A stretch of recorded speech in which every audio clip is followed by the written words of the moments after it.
अस्सलाम वालेकुम।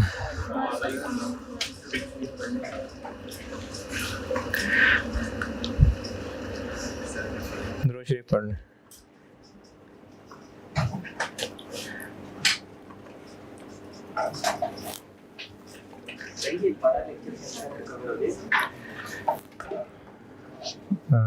क्यों हो जाएगा इंशाल्लाह, 12 नहीं तो 1200 लग जाएंगे बस, और हो जाएगा इंशाल्लाह।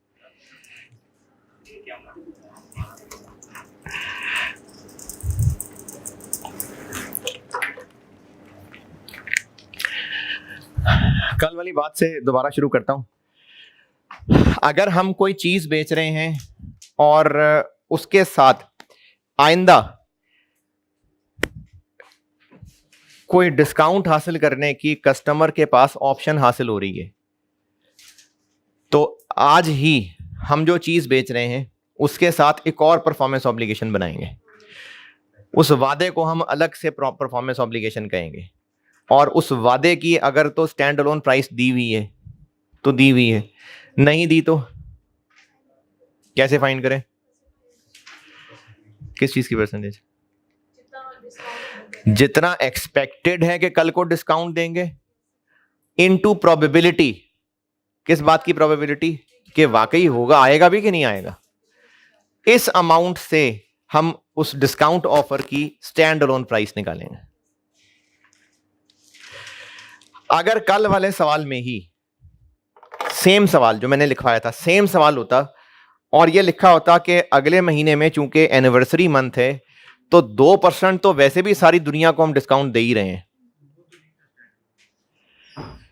दोबारा सुने कल वाला सवाल जिसमें कस्टमर को क्या कहा था? 10% डिस्काउंट, 10%। अगर इस सवाल में एक लाइन और लिखी होती कि ये जो अगले 30 डेज हैं, अप्रैल का महीना मेरे ख्याल में, ये जो अप्रैल का महीना है, ये अप्रैल का महीना है ही हमारा एनिवर्सरी मंथ, और हमने इस महीने में जितने भी लोगों ने चीजें खरीदने आना है सबको स्ट्रेट 2-2% डिस्काउंट वैसे भी दे ही देना है, तो फिर इस कस्टमर तो फिर हम 8% को इसमें अलग से ट्रीट करते हैं, क्योंकि 2 तो बाकियों को भी दे ही देना है, तो इसको फिर 10 नहीं, इसको 8% का एक फायदा मिलने लगा है। तो ये सवाल फिर हम 10% की बजाय 8% पे सॉल्व करते। कल वाली मिसाल दोबारा बता रहा हूं कि कस्टमर को आज कुछ बेचा और आइंदा डिस्काउंट देने का वादा भी कर लिया, तो ये जो आइंदा डिस्काउंट देने का वादा है इसको हम एक अलग परफॉर्मेंस ऑब्लिगेशन बनाएंगे, और इसकी वैल्यू स्टैंड अलोन प्राइस कैसे निकालेंगे? बेस्ट एस्टीमेट या तो दी होगी, अगर नहीं दी तो बेस्ट एस्टीमेट जो कल को डिस्काउंट देंगे मल्टीप्लाई बाय प्रोबेबिलिटी। किस चीज की प्रोबेबिलिटी? कि वाकई कस्टमर आएगा भी कि नहीं आएगा। अब जो आंसर आएगा उसको इस डिस्काउंट प्रॉमिस की स्टैंड अलोन प्राइस रखेंगे और इसकी बेस पे रेशो बांटेंगे। जी हाँ, उस प्रोडक्ट के ऊपर ही दे रहे हैं, क्या मतलब?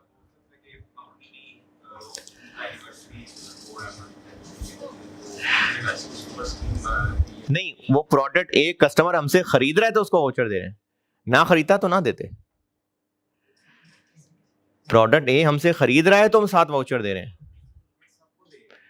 तो फिर ये प्रोडक्ट ए के साथ ये बात ही ना की होती। ये प्रोडक्ट ए के साथ लिंक ही तब किया हुआ है कि अगर वो प्रोडक्ट ए खरीदेगा तो डिस्काउंट वाउचर मिलेगा, नहीं खरीदता तो उसको वाउचर ना मिलता तो बस। लेकिन अगर ए खरीदे बगैर ही सबको वाउचर बांट रहे हैं फिर ये टॉपिक ही नहीं है। कुछ कौन?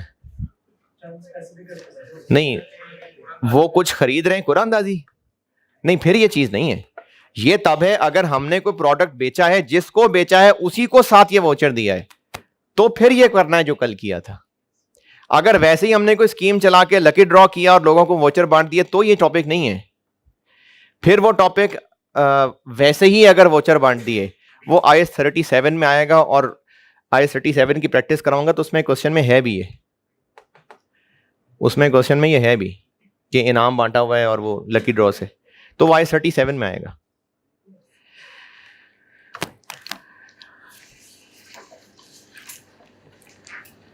तो कल वाली मिसाल से रिलेटेड 2 बातें लिख लें। एक तो ये फार्मूला बना लें उर्दू में बता रहा हूं, उर्दू में लिख लें चाहे, कि जो डिस्काउंट की स्टैंड अलोन प्राइस लिखी है या तो गिवन होगी क्वेश्चन में, और अगर नहीं गिवन तो कैसे निकालेंगे? Best estimate of discount into probability कि वो कस्टमर आएगा।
ये फार्मूला लिख लिया। और अगली बात जो मैंने मिसाल दी है कि अगर इस कस्टमर को 10% का वाउचर दे रहे होते और इस महीने में वैसे ही सारे कस्टमर्स के लिए 2% के डिस्काउंट की सेल लगा दी होती, तो फिर यह सवाल 8% पे सॉल्व होता।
हाँ जी, लिख लिया।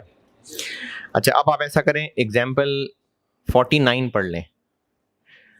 इलस्ट्रेटिव एग्जाम्पल्स में 49 पढ़ लें।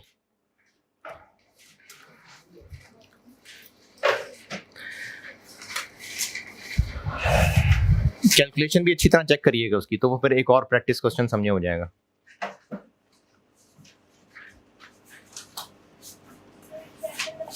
फोर्टी नाइन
हाँ जी,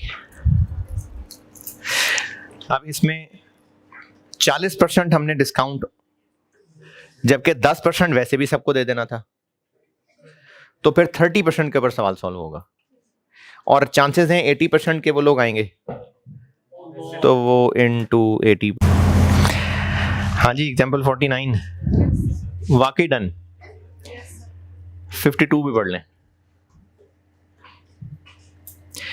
ये ना पॉइंट्स होते हैं कुछ कि इतनी शॉपिंग करेंगे तो इतने पॉइंट्स मिल जाएंगे, और लेट से 100 पॉइंट हो गए तो चलो मतलब 10 रुपए। ये डिस्काउंट की तरह की चीज है। हम कोई शॉपिंग कर रहे हैं और हमारे नाम पे पॉइंट्स इकट्ठे होते जा रहे हैं। जितने पॉइंट्स इकट्ठे हो गए उसका कोई फार्मूला बनाया होगा, लेट से 100 पॉइंट्स इज इक्वल टू 10 रुपए। तो इसका मतलब है इतने पॉइंट्स इकट्ठे हो गए, आप उनको रिडीम कर सकते हैं, उनकी शॉपिंग कर सकते हैं। ये उस कॉन्टेक्स्ट में लिखा हुआ है। सेम वही डिस्काउंट वाला कॉन्सेप्ट है, लेकिन एग्जाम्पल 52 भी पढ़ लें।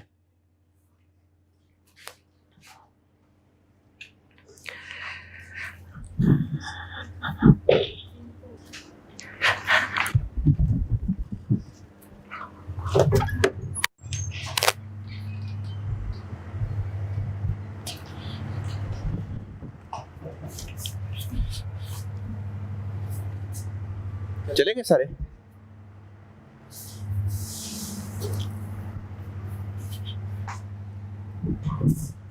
और कोई भी नहीं है?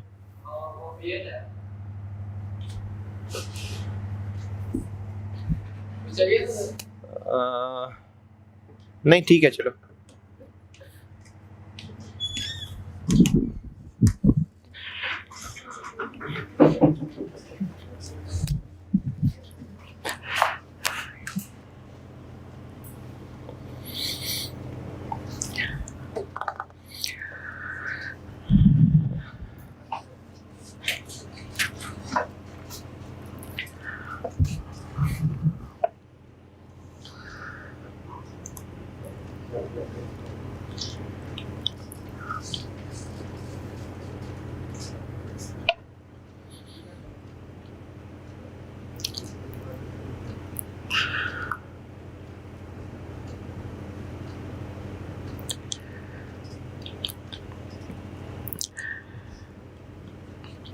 इसकी समरी ये है कि 1 लाख रुपए की चीजें बेची हैं आज। 1 लाख रुपए की चीजें बेची हैं आज, और उन 1 लाख रुपए की चीजों के बदले 10,000 पॉइंट्स कस्टमर को मिल गए, और वो इनमें से आइंदा शॉपिंग कर सकता है। हमारा बेस्ट एस्टीमेट है कि 9500 रुपए की कर लेगा शॉपिंग। तो आज जो चीज उनको 1 लाख रुपए की बेची है, इसके साथ साथ कल को 9500 रुपए की मुफ्त चीज बेचने का वादा भी कर लिया, तो ये वही डिस्काउंट जैसी चीज आ गई। तो क्या करें फिर? इस 9500 के वादे को अलग से परफॉर्मेंस ऑब्लिगेशन बनाएं, जिसकी स्टैंड अलोन प्राइस क्या होगी? 9500। तो ये इस तरह फिर एलोकेट कर लिया। ओके, वाकई ओके ना? ये एक स्पेशल केस था। मैंने कल जिक्र किया था कि मैं आपको रेगुलर जो स्टेप्स हैं वही पढ़ा रहा हूं। स्टेप 4 से रिलेटेड आसान लग रहा था मुझे बताना, इसलिए मैंने बीच में रख के इसको 2 केसेस बताने हैं। एक स्पेशल केस था ऑप्शन हो कस्टमर के पास, दूसरा स्पेशल केस है उसको कहते हैं बिल एंड होल्ड अरेंजमेंट। अभी व्हाट्सएप ग्रुप में कोई फाइल आई है? अभी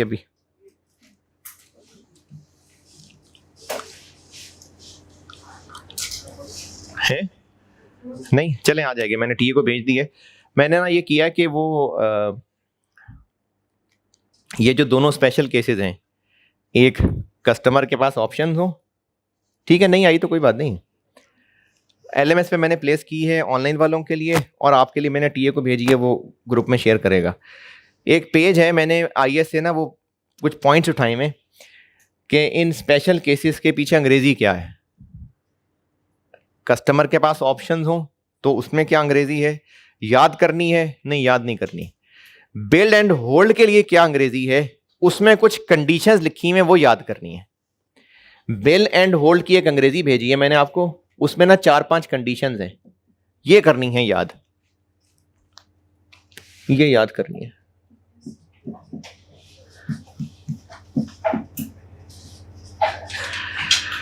बिल एंड होल्ड अरेंजमेंट। अच्छा, जो लोग आईएएस साथ लेके जाना चाहते हैं उन्होंने भी याद करनी है, क्योंकि ये आईएएस में काफी सारी आगे लिखी हुई है उसके बी एप्लीकेशन गाइडेंस में, तो इसलिए उन्होंने भी याद ही करनी है। बिल एंड होल्ड के लिए कंडीशंस हैं 4। ये कंडीशंस याद करनी है आपने। बिल एंड होल्ड है क्या ये बताता हूं, बल्कि बुक में लिखी हुई है। हाँ भाई लिखी हुई है बुक के अंदर, हाँ लिखी हुई है। ये एग्जाम्पल 63 के बाद लिखी हुई है, 4 कंडीशन लिखी हुई है। ठीक है, ये करनी है याद। कॉन्सेप्ट समझा देता हूं एग्जाम्पल 63 के आखिर में। एग्जाम्पल 63 से अगले पेज पे आखिर में एग्जाम्पल 63।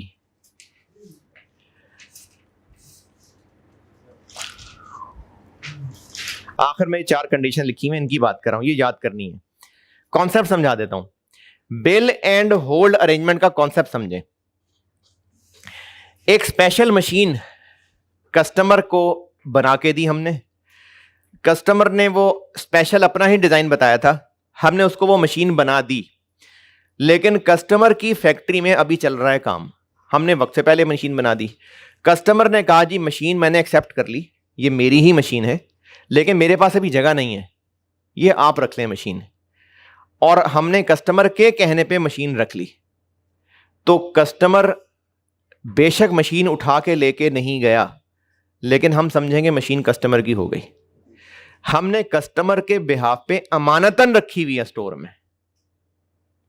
तो अब अगर हम कस्टमर से इस काम के पैसे ले रहे हैं टोटल 160 मिलियन है, तो हम इस 160 मिलियन में उसको 2 परफॉर्मेंस ऑब्लिगेशन दे रहे हैं। एक मशीन बेच रहे हैं और एक हम स्टोरेज की सर्विस दे रहे हैं। बेशक हम मुफ्त में दे रहे हैं, लेकिन आईएएस कहता है नहीं, आपने अपने पास रखी है तो सर्विस ही दे रहे होंगे, तो इसको इन 2 टुकड़ों में बांटा जाएगा। बिल एंड होल्ड के लिए जरूरी शर्तें हैं ये 4, ये 4 पूरी होनी चाहिए। कोई बात नहीं, फिर भी हम अगर स्टोरेज सर्विस दे रहे हैं तो यकीनन हम उनको स्टोर करने की, देखिए हमने कस्टमर्स के बिहाफ पे एक चीज रखी हुई है, तो हम ये एक सर्विस दे रहे हैं उसको, तो इसलिए इसको 2 टुकड़ों में बांटा जाएगा। लेकिन इसके लिए शर्तें हैं 4, वो 4 शर्तें पूरी होंगी तो समझेंगे हम ये वाला अरेंजमेंट है। वो ये 4 पॉइंट्स लिखे हुए कि इसका जो रीजन है वो कस्टमर ने ही रिक्वेस्ट की हो, दूसरा पता हो कि ये चीजें साइड पे पड़ी हैं और ये कस्टमर ही की मशीन है, तीसरा हमारी तरफ से मशीन तैयार है, और चौथा कि अब हमारे किसी और काम की ये है नहीं मशीन। ये 4 कंडीशंस हैं, चारों पूरी होंगी तो बिल एंड होल्ड अरेंजमेंट है। और ये जो मैंने मिसाल बताई है एग्जाम्पल 63, यही लिखा हुआ, पढ़ लीजिएगा इस पे तौफीक। खुद अपने लिए उर्दू में कुछ लिखना है तो लिख लें। बिल एंड होल्ड जो मैंने मिसाल बताई है कि कस्टमर के लिए मशीन बना दी स्पेशलाइज किस्म की, और कस्टमर ने ही कहा है कि अभी अपने पास रखे, मैं बाद में ले लूंगा, तो वो कस्टमर की ही स्पेशल रिक्वेस्ट पे हमने होल्ड किए। तो अब जो हम उससे टोटल पैसे ले रहे होंगे उसको 2 हिस्सों में बांटा जाएगा, प्रोडक्ट और स्टोरेज की सर्विस। कस्टमाइज्ड ही होगी, और अगर कस्टमाइज नहीं भी होगी फिर भी हमने कस्टमर के लिए पैक करके साइड पे रख दी होगी। क्या देखें, ये नहीं लिखा हुआ कि हमारे किसी काम की नहीं है, can not have the ability, इसका मतलब है कि कस्टमर ने कहा है यहां रखी है ना, बस अब मैंने यहां मार्क कर दी है इसको। अब ये जैसे ये जो बैटरी होती है ना गाड़ी की, बाइक की, यूपीएस की, ये उस बैटरी की शॉप से खरीदें तो उसके लिए वो चार्जिंग पे रखते हैं, साथ वो कस्टमर से कहेंगे अपनी मर्जी से साइन कर दें इसके ऊपर, ताकि आपको यकीन आए कि ये आप ही की चीज़ हम आपको हवाले कर रहे हैं चार्जिंग के बाद, ये ना हो ख़राब पकड़ा रहे हो। तो कस्टमर हो सकता है मार्क लगा के चला गया हो कि ये मेरे, ये आपने आगे नहीं किसी को बेचनी। तो ये भी मतलब है इसका, can not have the ability. वो तो मैं कहानी बना रहा था। अच्छा बना दिया तो फिर सवाल क्या है इसमें? नहीं, वो तो मैं ऐसी कहानी बना रहा था, टाइम से पहले बना दी यानी चले ऐसे कह लें हमने टाइम पे बना दी, कस्टमर ने जो तैयारी करनी थी वो तैयारी नहीं कर सका। ये बिल एंड होल्ड अरेंजमेंट है। ये दोनों स्पेशल केसेस डन। अब आते हैं वापस जो स्टेप्स पढ़ रहे थे, 5 स्टेप्स हो गए पक्के या रिवाइज करने? पक्के हो गए। स्टेप 4 पढ़ा रहा था मैं और उसमें काफी सारी वैरायटियां करा दी। अब आप एहतियातन इखलाकन स्टेप 4 की सारी अंग्रेजी पढ़ लें। स्टेप 4 की सारी अंग्रेजी पढ़ लें जो मैंने आपको नोट्स दिए थे, जो नोट्स दिए थे आपको,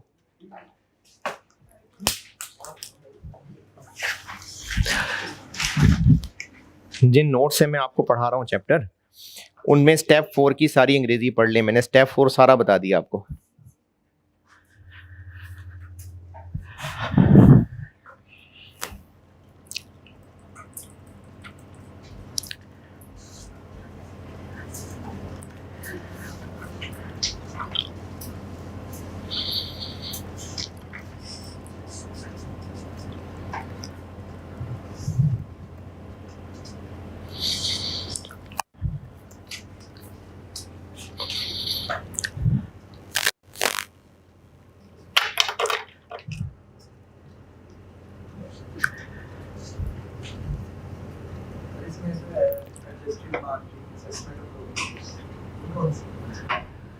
ये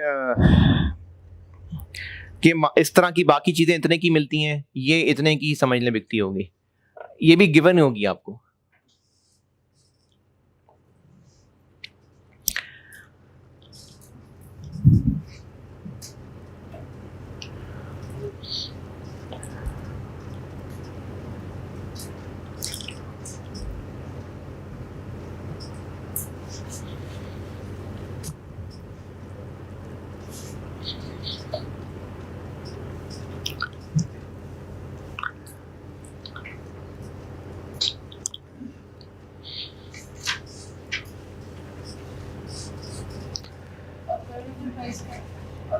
जो मार्केट में पता लग रही है, ऑब्जर्वेबल यानी मार्केट प्राइस।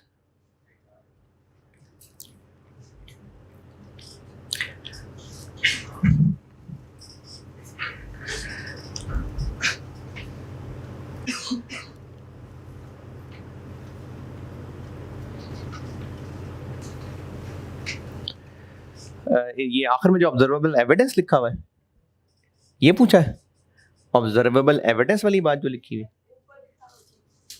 ऑब्जर्वेबल प्राइस वही है जो मार्केट प्राइस।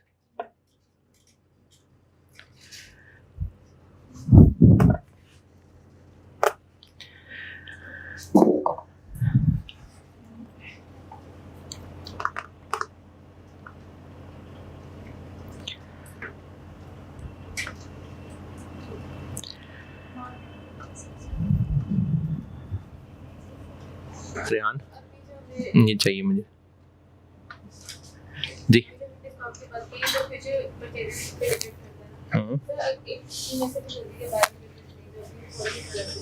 दोबारा बोले। हाँ वो भी ऐसे ही है, बाय वन गेट वन अगर है, लेकिन फौरन के फौरन या बाद में कभी नहीं, वो तो फिर हमने उसको वैसे ही चीज सस्ती बेच दी ना। वो तो ऐसे ही है कि प्रोडक्ट ए और बी, नहीं प्रोडक्ट ए 1 यूनिट बेचते हैं 50,000 का, प्रोडक्ट ए के ही 2 यूनिट 50,000 के बेच रहे हैं, तो बस ठीक है 25,000 का बेच रहे हैं।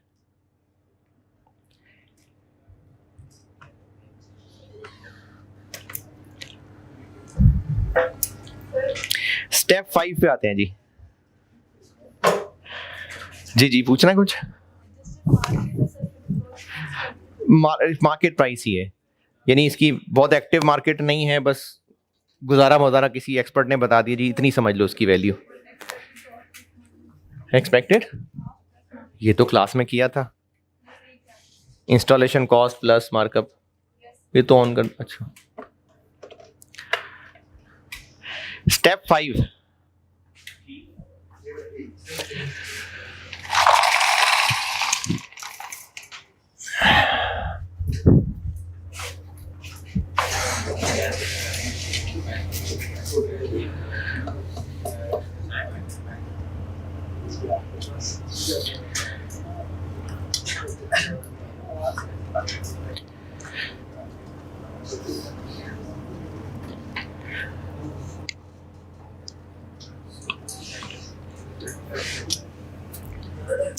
ठीक है ठीक है ठीक है ठीक है। स्टेप 5, स्टेप 1 कॉन्ट्रैक्ट है कि नहीं, स्टेप 2 सेपरेट परफॉर्मेंस ऑब्लिगेशन। अगर एक ही परफॉर्मेंस ऑब्लिगेशन है तो बस एक ही है, और अगर एक से ज्यादा है तो ये पहचानना कि कौन कौन सी परफॉर्मेंस ऑब्लिगेशंस हैं।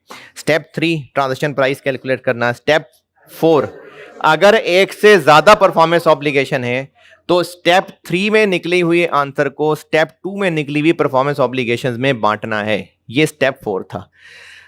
अगर एक ही परफॉर्मेंस ऑब्लिगेशन है तो 4 स्टेप नहीं है।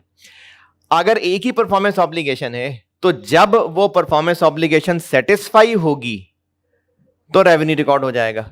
और अगर 4 परफॉर्मेंस ऑब्लिगेशंस हैं, हो गई एलोकेशन। अब जो जो परफॉर्मेंस ऑब्लिगेशन सेटिस्फाई होती जाएगी उसका रिलेटेड रेवेन्यू रिकॉग्नाइज होता जाएगा। जो जो परफॉर्मेंस ऑब्लिगेशन सेटिस्फाई हो जाएगी उसका रिलेटेड रेवेन्यू रिकॉर्ड होता जाएगा। परफॉर्मेंस ऑब्लिगेशन सेटिस्फाई होने से क्या मुराद है, स्टेप 5 पढ़ाने लगा। ये मैं ज्यादा बता रहा हूं चीजें, यानी जो बुक में लिखा हुआ है वो ज्यादा है, लेकिन एहतियातन ये लग रहा था बताने वाला, इसलिए रखा है आपके लिए। परफॉर्मेंस ऑब्लिगेशन सेटिस्फाई होना तब समझा जाएगा जब कंट्रोल ट्रांसफर हो गया। अगर गुड्स बेच रहे हैं तो गुड्स का कंट्रोल ट्रांसफर हो गया, और अगर सर्विसेज बेच रहे हैं तो सर्विसेज का कंट्रोल ट्रांसफर हो गया। कंट्रोल ट्रांसफर हो गया तो परफॉर्मेंस ऑब्लिगेशन सेटिस्फाई हो गई। कंट्रोल ट्रांसफर हो गया, ये कैसे पता चलता है, इसकी कुछ मिसालें हैं, उसकी कुछ इंडिकेटर्स हैं। जैसे वो फाइनेंस लीज के इंडिकेटर्स हैं ना, तो उस तरह इसके कुछ इंडिकेटर्स हैं। ये करना है आपने याद। स्टेप 5 ये याद करने।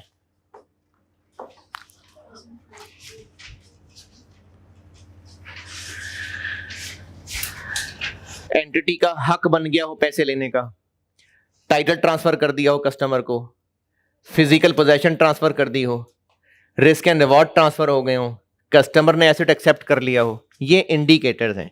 अगर इनमें से कोई भी हो गया तो इसका मतलब कंट्रोल ट्रांसफर हो गया। ये पांचों याद करने हैं। कस्टमर से पैसे लेने का हक है, टाइटल ट्रांसफर हो गया, फिजिकल पोजेशन ट्रांसफर हो गई, रिस्क एंड रिवॉर्ड ट्रांसफर हो गए, और कस्टमर ने एसेट को कबूल कर लिया। Title transfer, physical possession transfer, risk and reward transfer. Title, physical possession, risk and reward. Title, physical possession, risk and reward. पैसे लेने का हक और उसने एसेट कबूल कर लिया। Title transfer, physical possession transfer, risk and reward transfer. Customer ने एसेट एक्सेप्ट कर लिया और हमारा पैसे लेने का हक बन गया। ये 5 इंडिकेटर्स हैं कि कंट्रोल ट्रांसफर हो गया।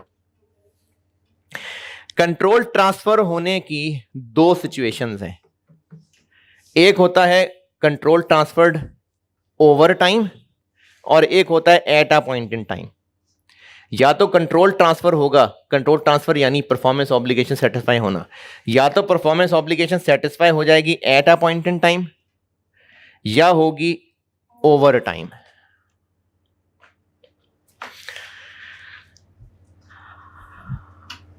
अगर ओवर टाइम नहीं है तो at a point in time है, और अगर eight a point in time नहीं है नहीं नहीं ऐसा नहीं है। ओवर टाइम है या नहीं है ये टेक्निकल फैसला है। अगर तो ओवर टाइम होना साबित हो गया तो ओवर टाइम है, और अगर नहीं तो at a point in time है। At a point in time और ओवर टाइम का मतलब क्या है, पहले इस मतलब को समझा देता हूं, फिर उसके बाद इनकी पहचान बताता हूं।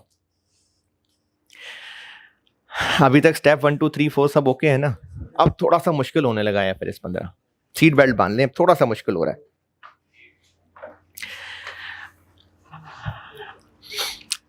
अगर कस्टमर को 1 साल की सर्विस देनी है कि उनका ऑफिस बिल्डिंग पूरी रोज सफाई हुआ करेगी, यानी जेनिटोरियल सर्विसेज दे रहे हैं हम, तो कस्टमर को पूरे साल के लिए रोजाना बिल्डिंग की सफाई की सर्विस देना, क्या 3 साल पूरे 3 साल नहीं सॉरी 1 साल पूरा होगा तो समझा जाएगा कि हमने सर्विस दी है, या हर रोज की सर्विस देते जा रहे हैं तो सर्विस रेंडर होती जा रही है?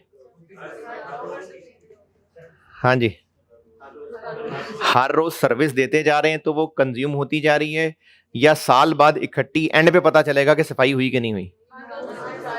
ठीक है, और मिसाल, अगर एक कस्टमर को कॉन्ट्रैक्ट किया है रोटियां, चले रोटियां दे लेते हैं, एक कस्टमर को कॉन्ट्रैक्ट किया है कि 1 साल तक हम रोजाना लंच आपके एम्प्लॉयज के लिए 100 रोटियां ट्रांसफर किया करेंगे, 100 रोटियां डिलीवर किया करेंगे, तो वो पूरा साल खत्म होगा तो पता चलेगा रोटियां डिलीवर हुई हैं या हर रोज डिलीवर होती जा रही हैं?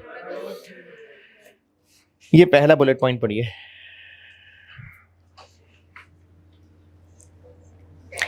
Customer simultaneously receives and consumes the benefit provided by entities performance. ये मैंने जो 2 मिसालें दी हैं कि हम गुड सर्विसेज देते जा रहे हैं और वो कंज्यूम करता जा रहा है, ये पहले बुलेट पॉइंट, इसका मतलब है ये अंग्रेजी, ये तीनों पॉइंट भी याद करने हैं आपने, ये तीनों पॉइंट भी याद करने हैं जी, बताता हूं अभी, ये तीनों पॉइंट्स भी याद करने हैं। ये तीनों पॉइंट्स क्या हैं समझाता हूं, पहले मैं आपको ये 3 पॉइंट्स के मतलब बता लूं कि मतलब क्या है। ये जो पहला बुलेट पॉइंट है इसकी मैंने सफाई की और रोटियों वाली मिसाल दी है, ओके?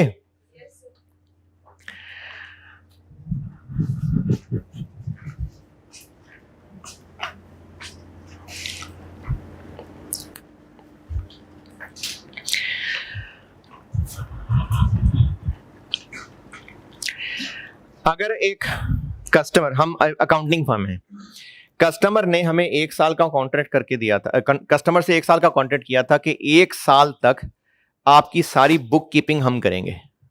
बुक कीपिंग क्या? Book keeping accounting, books recording करना, ठीक है, जो ट्रांजैक्शंस होती रहेंगी वो हम रिकॉर्डिंग करेंगे। 1 साल का कॉन्ट्रैक्ट हो गया। अब इस 1 साल के कॉन्ट्रैक्ट में अभी 4 महीने ही गुजरे थे, 4 महीने की ट्रांजैक्शंस कर दी थी रिकॉर्ड, हमारी कस्टमर से हो गई लड़ाई, कस्टमर ने हमारा काम खत्म करा दिया, बस जाएं आप, जो पैसे बनते हैं हिसाब किताब करें और जाएं।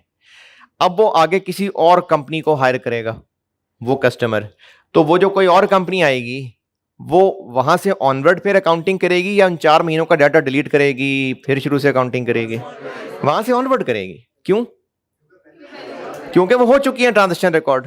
अच्छा, हम अकाउंटिंग फर्म में हम लड़के आ रहे होंगे तो कहेंगे वो हमारी एंट्रियां वापस करो सारी, हैं?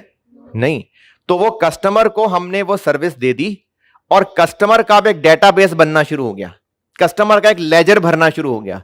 जहां तक रिकॉर्डिंग हो चुकी थी वो लेजर कस्टमर के हवाले किया, जितने पैसे बनते थे वो पैसे लिए और लड़ाई हो गई और काम खत्म हो गया। अब कस्टमर आइंदा अगर किसी से रिकॉर्डिंग करवाएगा तो वहां से ऑनवर्ड करवाएगा। ये दूसरा पॉइंट पढ़े,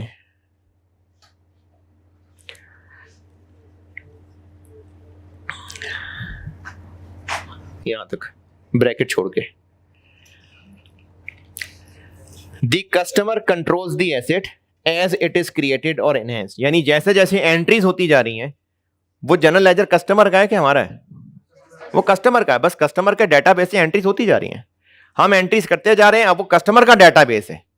हम अगर अब से ऑनवर्ड छोड़ भी जाते हैं तो वो एंट्रीज फेंक नहीं जाएंगे कहीं, वो कस्टमर ही का बन गया हुआ है, कस्टमर ही का डेटाबेस है। हम सिर्फ सुबह सुबह ऑफिस जाते हैं, एंट्रीज करते हैं, शाम को छुट्टी, वो कस्टमर ही का डेटाबेस बन रहा है। ठीक है, कॉलेज है, उनके पास स्टूडेंट्स के फॉर्म्स आते हैं, बहुत सारे स्टूडेंट्स, हजारों स्टूडेंट्स हैं, उन्होंने किसी फर्म को हायर किया कि आपने ना हमारे पास सॉफ्टवेयर है उसमें डाटा एंट्री आपने करनी है, तो अब डाटा एंट्री करने का कॉन्ट्रैक्ट हो गया। डाटा एंट्री समझ रहे हैं ना? उस सॉफ्टवेयर में स्टूडेंट्स का सारा डाटा एंटर करना है, तो 1500 स्टूडेंट्स का डाटा एंटर हो गया था। अब कस्टमर की लड़ाई हो गई और जितना डाटा एंटर हो चुका था वो सही किया था, तो उसको सारे को डिलीट कर दें और अब किसी और को बुलाएं, कहीं फिर 0 से डाटा एंटर करें। नहीं तो हम जो कस्टमर को सर्विस देते जा रहे हैं वो कस्टमर का एसेट बनता जा रहा है। ठीक है कि नहीं? ये दूसरे बुलेट पॉइंट में यहां तक अंग्रेजी पढ़ के देखिए, मतलब लगता है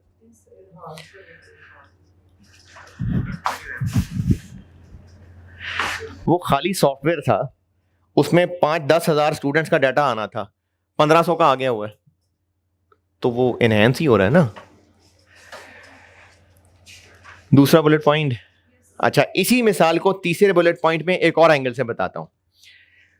हम अकाउंटिंग फर्म है, हमने कस्टमर की सारी ट्रांजैक्शंस रिकॉर्ड की एक डेटाबेस में, और वो डेटाबेस हमारे अपने कंप्यूटर्स पे ही है, यानी कस्टमर के ऑफिस में नहीं है, हम अपने ऑफिस में बैठे हुए हैं, और उसका जो सॉफ्टवेयर है वो हम लोग चला रहे हैं। हमने वो सारी डेटाबेस में एंट्रीज कर ली, 3-4 महीने की एंट्रीज कर लेने के बाद कस्टमर से हो गया झगड़ा। अब वो जो काम हम अपने पास कर चुके हैं, 4 महीने का डाटा रिकॉर्ड कर चुके हैं, वो डाटा अब हम किसी और कस्टमर को बेच दें, यानी आइंदा कोई और कस्टमर हमें कहे साल की अकाउंटिंग कर दें, तो हम कहें कि लो यार ये 4 महीने की तो हुई नहीं है, आइंदा किसी और कस्टमर के लिए यूज हो सकता है, वो नहीं, हमारे किसी काम का नहीं है। और उर्दू वाला यानी एंड हमने अपने कस्टमर से यह तय किया हुआ है कि अगर काम कल को कहीं बीच में रुका, हमारी गलती नहीं, आपने काम कैंसिल किया, तो जितना काम हमने कर लिया होगा उसके पैसे भी मिलेंगे हमें, और पैसे थोड़े नहीं मिलेंगे, जितना खर्चा किया होगा प्लस प्रॉफिट ज्यादा ही मिलेंगे पैसे। ये दोबारा सुने बात, यही डाटा एंट्री वाली मिसाल में दोबारा बताता हूं और दोनों पॉइंट से रिलेट करके रिपीट करता हूं। हम एक अकाउंटिंग फर्म है, सीए फर्म है, और हमें एक कस्टमर ने ये कॉन्ट्रैक्ट करके दिया है कि आप हमारी 1 साल की एंट्रीज कर दें, डाटा एंटर कर दें। अब वो डाटा एंटर हम सीए फर्म हैं, हम अपने ऑफिस में ही कर रहे हैं, सॉफ्टवेयर बना हुआ है, वहीं पर एंट्री कर रहे हैं। 3 महीने गुजरे थे और उन 3 महीने की ट्रांजैक्शंस हम रिकॉर्ड कर चुके थे। अब इन 3 महीने के बाद कस्टमर की तरफ से यह एतराज हुआ कि बस जी बस, अब हम और काम नहीं ले सकते, हम यहां से ऑफिस शिफ्ट करके जा रहे हैं, कहीं और जा रहे हैं, अब और हमने नहीं डाटा एंटर करवाना आपसे। तो वो जो 3 महीने का डाटा एंटर कर लिया था वो हम अपने पास रख लेंगे और वो हमारा होगा? नहीं, वो कस्टमर ही के काम का है। तो इस तरह के कामों को सिक्योर करने के लिए हमने कस्टमर से अगर ये कॉन्ट्रैक्ट किया है कि जितना डाटा एंटर होता जाएगा वो आपका, हमारे तो है ही नहीं किसी काम का। अगर कभी किसी मोड़ पे आपने कॉन्ट्रैक्ट तोड़ा तो जितना काम हुआ होगा वो आपके हवाले, और उस वक्त तक जितना हमारा खर्चा हो चुका होगा प्लस प्रॉफिट, ये हमारा हक है आपसे पैसे लेना। तीसरे बुलेट पॉइंट की अंग्रेजी पढ़ें।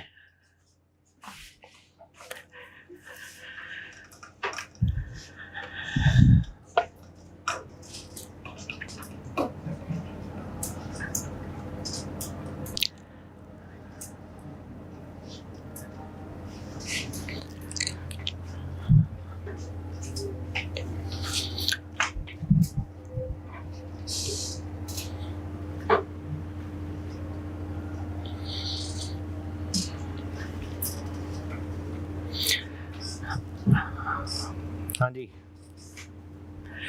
तीसरा बुलेट पॉइंट, जो हमारे पास एक डेटाबेस बनता जा रहा है वो हमारे किसी काम का नहीं है, एंड हमारे हक है कि जितना काम हुआ होगा हम उससे पैसे लेंगे उतने काम के।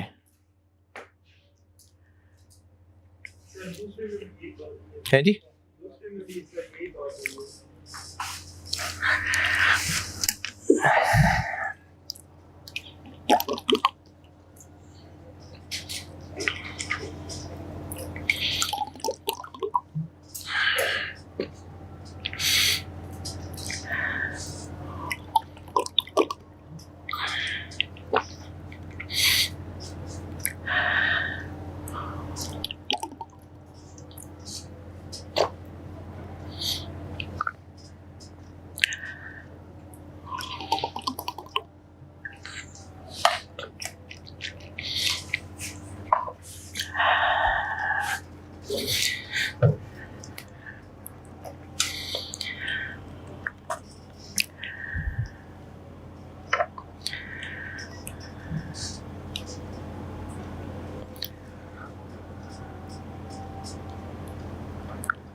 अच्छा, दूसरी और तीसरी तो एक जैसी बात हो गई। जो मैंने मिसाल ली है ना, उससे वो दोनों में फिट होती लग रही है। मैं और मिसाल लेता हूं। कपड़े दिए सीने के लिए दर्जी को। अब दर्जी ने ये तय किया कि मैंने आपके नाप की कटिंग करके रख ली है, अब मैं उसके हिसाब से सिलाई भी कर रहा हूं। अगर अब आके आपने ऑर्डर कैंसिल किया तो वो जो आधा पौना कटा पुटा सूट है वो हमारे किसी दर्जी के किसी काम का है, उस कस्टमर के भी शायद किसी काम का नहीं है। वो आधा दूर कहाँ कहाँ ले जाएगा, और दर्जी कोई इसको वहां से कंटिन्यू भी नहीं करेगा। कोई और दर्जी वहां से भी कंटिन्यू करेगा, वो गाड़ी साफ करने के काम आएगा कपड़ा। तो अब वो कस्टमर अगर ऑर्डर कैंसिल कर देता है तो हमने उस कस्टमर से जितना काम हुआ था उसके पैसे ले लेने हैं। ये तीसरा बुलेट पॉइंट है। अब वो आधा सिला सूट कस्टमर के भी किसी काम का नहीं है, हमारे भी किसी काम का नहीं है। ये वो चीज है जो कस्टमर को हम कस्टमर के ऑफिस में जाके उसका डाटा एंटर करके दे रहे हैं। अब जितना जितना डाटा एंटर होता जा रहा है वो कस्टमर ही की चीज बनती जा रही है। अगर हमसे वो कॉन्ट्रैक्ट खत्म कर भी ले फिर भी वो उसका एक एसेट है, वो वहां से ऑनवर्ड किसी और से सॉफ्टवेयर कंप्लीट करवा सकता है। और मिसाल, हम कस्टमर ही के कहने पे कस्टमर ही के डिजाइन के मुताबिक उसी के ऑफिस में जाके बिल्डिंग कंस्ट्रक्ट करके दे रहे हैं। बिल्डिंग कंस्ट्रक्ट करते जा रहे हैं, बुनियादें खुद गई हैं, 1 फ्लोर 2 फ्लोर बन गया है। अब हमारी कस्टमर से हो गई लड़ाई, यहां तक का काम खत्म। अब वो आइंदा कस्टमर का बनाया हुआ डिजाइन है, वो आइंदा अगर किसी और ठेकेदार को बुलाएगा तो सारी बिल्डिंग गिरवा देगा, फिर जीरो से बनवाएगा नहीं, वहां से ऑनवर्ड चलाएगा ना। तो ये दूसरे बुलेट पॉइंट की मिसाल है। इन तीन अगर ये होगा ना तो यकीनन वो पैसे भी हमें देगा। ये तीन में से कोई भी एक बात पूरी हो गई तो performance obligation is satisfied over time. और अगर इन तीनों में से कोई भी नहीं है तो फिर at a point in time. इन तीनों में ये तीन भी याद करने हैं, ये 5 भी याद करने हैं, ये 3 भी याद कर रहे हैं। इन तीन में से कोई भी एक काम अगर हुआ तो performance obligation is satisfied over time. और अगर इन 3 में से कोई ना हुआ तो at a point in time.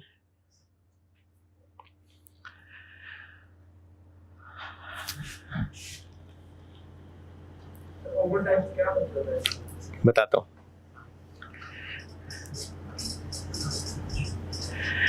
अच्छा, ये जो डब्बा है ना, ये एहतियातन सिर्फ चीतों के लिए, इखलाकन कोई पढ़ना चाहे तो पढ़ना, वरना ये रहने देना।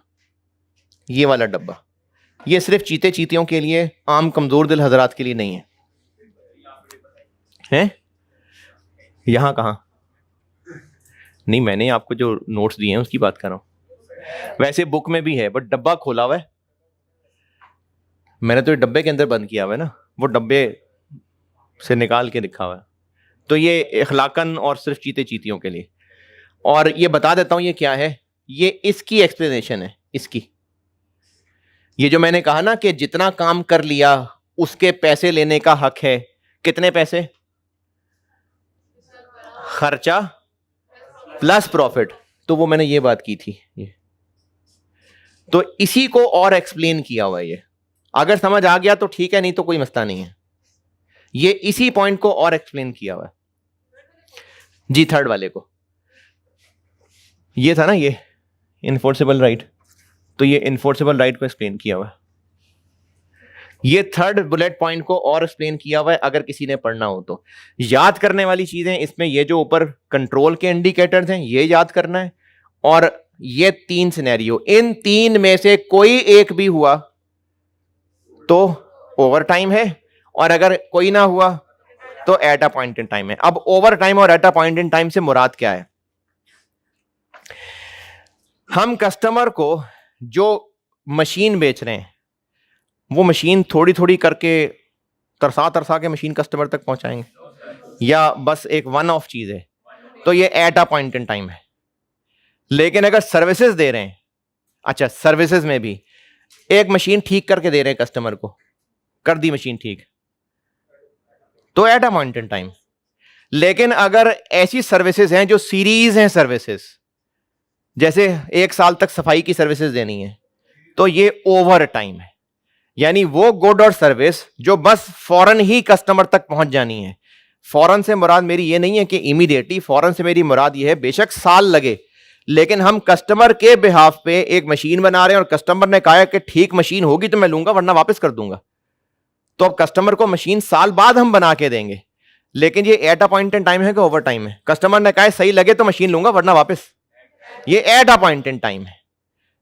तो at a point in time का मतलब है कि गुड्स और सर्विसेज जो हम कस्टमर को दे रहे हैं वो बस एकदम से ही कस्टमर तक पहुंच रही हैं, कस्टमर उनको फौरन एक्सेप्ट कर रहा है। और ओवर टाइम तब है जब ओवर द पीरियड हम कस्टमर को सर्विसेज दे रहे हैं। ये फर्क है दोनों में जी।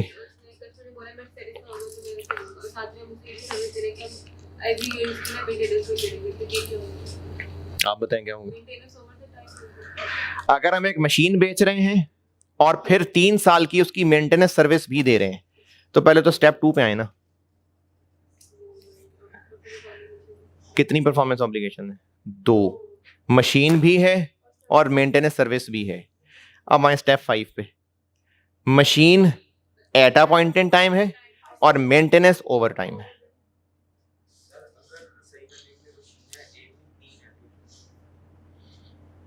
तीन मशीनें ठीक करनी है तो ये 3 परफॉर्मेंस ऑब्लिगेशन है। 3 मशीनें ठीक करनी है, 3 अलग अलग परफॉर्मेंस ऑब्लिगेशन है। अब उनको ठीक करके ही कस्टमर को देनी है at a point in time. Eight a point in time, over time, okay. अभी क्लास चल रही है, इसको कंक्लूड तो कर लूं, करना क्या है? At a point in time, over time, okay ना?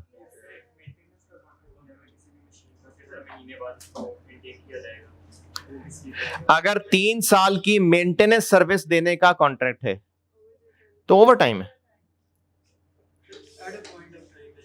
हाँ जी, नहीं, स्टेप 4 कब आएगा? जब एक से ज्यादा परफॉर्मेंस ऑब्लिगेशन है। अगर एक से ज्यादा परफॉर्मेंस ऑब्लिगेशन है तो वो सारी की सारी भी eight a point in time वाली हो सकती हैं, सारी की सारी ओवर टाइम वाली भी हो सकती हैं, कुछ eight a point in time वाली, कुछ ओवर टाइम वाली हो सकती हैं। इसका स्टेप 4 से तो ताल्लुक नहीं है।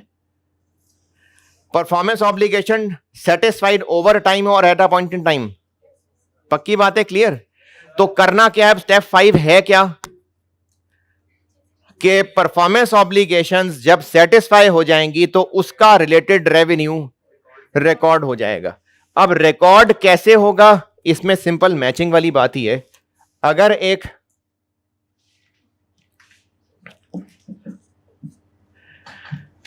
स्टेप 4 इसके हिस्से में आया 350 मिलियन, इसके हिस्से में आया 120 मिलियन, इसके हिस्से में आया 100 मिलियन, टोटल ट्रांजैक्शन प्राइस थी 570।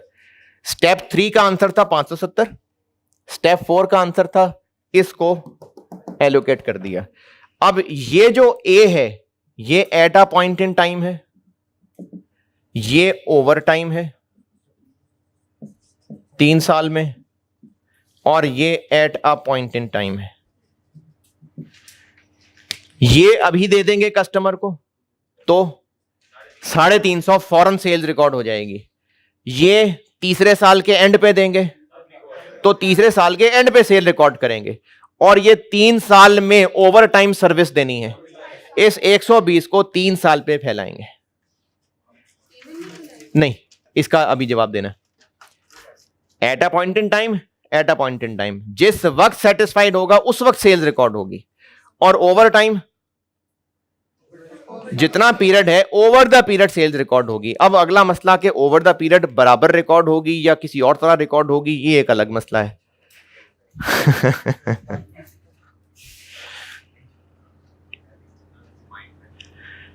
फ्रेश तो कभी नहीं होते यार।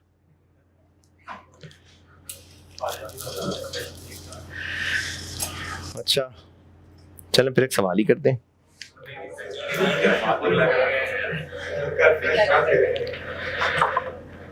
नहीं, एक छोटा सा सवाल तो कर ही देंगे यार, छोटा सा सवाल।